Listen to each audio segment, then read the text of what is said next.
ఎత్తిపోసుకునే అవకాశం పోయింది. ఈయన ఇంటేక్ వెల్ తీసుకొచ్చేసి పాలమూరు రంగారెడ్డిని కేఎల్ఐకాన్ని పక్కనే పెట్టిండు, కల్వకుర్తి లిఫ్ట్ ఇరిగేషన్ పక్కనే. దీనివల్ల అక్కడి నుంచి తీసుకురాలేకపోతున్నారు, ఇక్కడి నుంచి తీసుకోవడానికి అవకాశం లేని స్థితి తెచ్చిండ్రు. కాబట్టి ఇలా కృష్ణా జలాల్లో ప్రత్యేకించి ఈ మోసం జరగడానికి కేసీఆరే కారణం. ఆయన ఎట్లా అంటే మన రాష్ట్రంలో రైతులు చచ్చిపోతుంటే కర్ణాటకకు పోయి పైసలు ఇచ్చినట్టు, పంజాబ్ రైతులకు డబ్బులు ఇచ్చినట్టుగానే మన నీటిని తీసుకుపోయి పూర్తిగా ఆయన రాజు చేసినట్టుగా చేసిన పరిస్థితి మనకు కనబడుతున్నది. కాబట్టి తెలంగాణకు ద్రోహం చేసిన ద్రోహులుగా మిమ్మల్ని చూస్తారు మిస్టర్ హరీష్ రావు.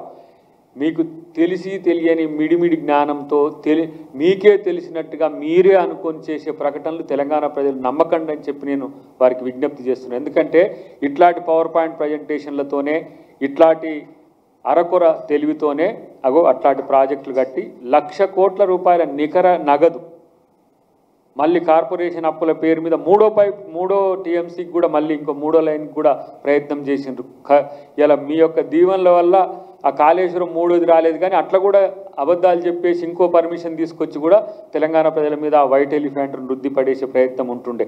కాబట్టి ఇవాళ నీటి విషయంలో నిజంగా టీఆర్ఎస్ మిత్రులు మాట్లాడే నైతిక హక్కును కోల్పోయి ఉన్నారని చెప్పి మేము తెలియజేస్తున్నాం. నేనంటున్నా, మిగులు జలాల్లో బచావత్ ట్రిబ్యునల్ ఏ వాటాని ఇస్తే ఆ వాటాను తీసుకుంటాం. 968 మాకు నికర జలాల్లో వాటా, మిగులు లేదంటే వరద జలాల్లో ఎంత వాటా వస్తే అంత వాటా తీసుకుంటాం. మీరు ఎందుకు అడగరని అంటుండే ఆయన.